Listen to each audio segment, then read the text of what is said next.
kita membantu Prabowo untuk menghadapi perebutan kekuasaan. Perebutan kekuasaan yang dikomandoi oleh oligarki dengan dinasti dan juru maki. Itulah yang dihadapi Prabowo sekarang. Pertanyaan kita, kenapa Pak Prabowo tidak berani melawan tiga ini? Oke? Seakan-akan tidak berani, tapi kita nggak tahu. Nah, jadi saya berharap kita semua yang cinta negeri ini, kita bantu Prabowo yang sedang bergulat dengan perebutan kekuasaan yang sebenarnya. Jadi kita bersatu bersama berada di Merdeka Utara untuk menyelamatkan bangsa ini. Saya berharap Cilangkap, Trunojoyo, Senayan juga bersatu dengan Merdeka Utara. Kalau enggak, negara ini bisa bubar. Saya katakan hampir seluruh 10 tahun terakhir, hampir seluruh sumber daya ekonomi sedang dinikmati oleh mereka. Nah sekarang kita titipkan Pak Prabowo. Pak Prabowo, kami berada di belakang Bapak untuk menyelamatkan bangsa ini agar ekonomi kembali kepada rakyat, agar kedaulatan kembali kepada rakyat, agar kita persatuan tetap terjaga, agar bangsa ini selamat dari rongrongan 3 jalur yang menghadapi Bapak, yaitu jalur oligarki, jalur dinasti Jokowi, dan jalur juru maki. Bayangkan Pak Hendradi tadi sekarang jadi menteri itu tidak perlu sekolah, tidak perlu partai politik banyak. Pokoknya kuat memaki-maki lawan bisa jadi menteri.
Assalamualaikum warahmatullahi wabarakatuh.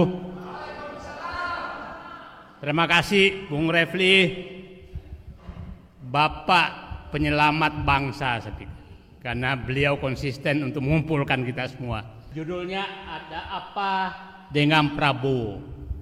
Pertanyaan saya, apakah Prabowo masih ada?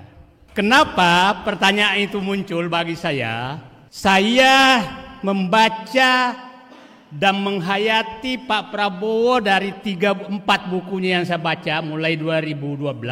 Ada 4 yang saya tangkap dari beliau. 1, bahwa dia risau sekali terhadap bangsanya setelah terjadi 98 tadi, bahwa terjadi paradoks bangsanya kaya tapi rakyatnya miskin. Terus yang kedua, pulang dari Yordania menyatakan tekad bahwa untuk merubah bangsanya tidak ada jalan lain kecuali masuk ke politik agar bisa membuat kebijakan.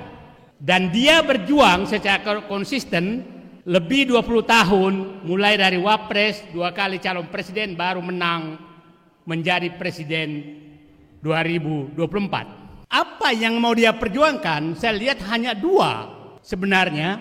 1, bahwa ekonomi harus dinikmati oleh rakyat. Yang kedua, bahwa kedaulatan ada di tangan rakyat. Itu yang dia mau perjuangkan. Jadi sederhana sekali yang dia mau perjuangkan. Pertanyaannya, apakah saat ini Prabowo masih di garis perjuangan tersebut? Itulah kenapa saya tadi bertanya, apakah Prabowo masih ada? Itu pertanyaan saya. Karena tadi konfigurasi kabinet kayaknya agak jauh dari yang kita bayangkan. Nah, yang saya bayangkan sekarang adalah siapa tahu sebenarnya saat ini baru terjadi perebutan kekuasaan, bukan kemarin. Nah, karena begini, kabinet yang disusun Prabowo saya katakan kan 5 jalur. Jalur pertama politisi, jalur kedua profesional, jalur ketiga adalah oligarki, jalur keempat adalah dinasti, jalur kelima adalah juru maki. Ini 5 jalur yang masuk ke kabinetnya Prabowo yang sekarang. Nah, jadi saya membayangkan sekarang yang terjadi ini sedang terjadi perebutan kekuasaan di dalam pemerintahan, yaitu Merdeka Utara dengan Merdeka Selatan. Sekarang udah Merdeka Utara semua, simbol Merdeka Selatan tuh Wapres. Apa yang terjadi? Saya membaca bahwa komando 3 jalur itu adalah jalur oligarki, jalur dinasti, dan jalur juru maki. Itu komandonya ada di Merdeka Selatan. Profesional politik komandonya ada di Merdeka Utara, di tangan Prabowo. Nah, pertanyaan kita, kenapa Pak Prabowo kalah dari 3 jalur ini kan tadi? Kalau Pak Prabowo tetap konsisten dengan dirinya, maka 3 jalur ini tidak ada. Nah, jadi saya menyatakan kita membantu Prabowo untuk menghadapi perebutan kekuasaan. Perebutan kekuasaan yang dikomandoi oleh oligarki dengan dinasti dan juru maki. Itulah yang dihadapi Prabowo sekarang. Pertanyaan kita, kenapa Pak Prabowo tidak berani melawan 3 ini? Oke? Seakan-akan tidak berani, tapi kita nggak tahu. Nah, jadi saya berharap kita semua yang cinta negeri ini, kita bantu Prabowo yang sedang bergulat dengan perebutan kekuasaan yang sebenarnya.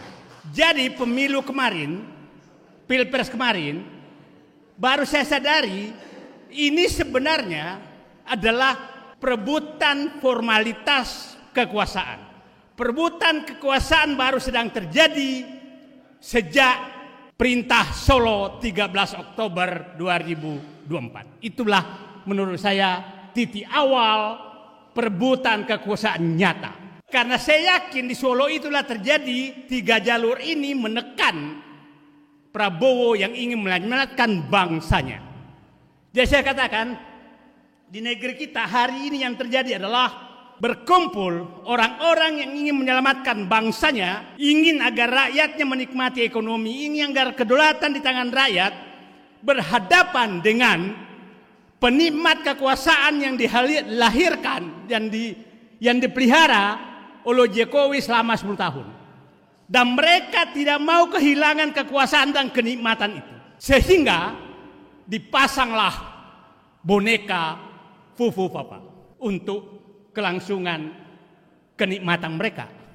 Jadi mari tanamkan dalam diri kita semua bahwa sedang terjadi perebutan kekuasaan yang nyata antara para perampok-perampok negara dengan rakyat yang harus menikmati negara ini. Itu yang harus kita bayangkan. Dan kita harus bayangkan yang terjadi adalah komando daripada pihak-pihak penikmat oligarki ini, itu yang saya sering katakan di pantai utara Jakarta yang mengkomandoi Solo dan Merdeka Selatan. Jadi kita bersatu bersama berada di Merdeka Utara untuk menyelamatkan bangsa ini. Saya berharap Cilangkap, Trunojoyo, Senayan juga bersatu dengan Merdeka Utara. Kalau enggak, negara ini bisa bubar. Saya katakan hampir seluruh 10 tahun terakhir hampir seluruh sumber daya ekonomi sedang dinikmati oleh mereka. Dan sangat wajar kalau mereka tidak mau kehilangan itu. Sangat wajar. Dan semakin merajalela mereka, tidak ada yang bisa halangi. Nah, sekarang kita titipkan Pak Prabowo. Pak Prabowo, kami berada di belakang Bapak untuk menyelamatkan bangsa ini agar ekonomi kembali kepada rakyat, agar kedaulatan kembali kepada rakyat, agar kita persatuan tetap terjaga, agar bangsa ini selamat dari rongrongan 3 jalur yang menghadapi Bapak, yaitu jalur oligarki, jalur dinasti Jokowi, dan jalur juru maki. Bayangkan, Pak, Hendradi tadi, sekarang jadi menteri itu tidak perlu sekolah, tidak perlu partai politik banyak. Pokoknya kuat memaki-maki lawan, bisa jadi menteri. Itu. Nah, jadi itulah posisi kita. Jadi, saya ulangi tadi, apakah masih ada Prabowo? Prabowo harus ada dengan dirinya untuk menyelamatkan bangsanya, dan kami akan bersama menghadapi peronrong bangsa ini. Terima kasih. Assalamualaikum warahmatullahi wabarakatuh.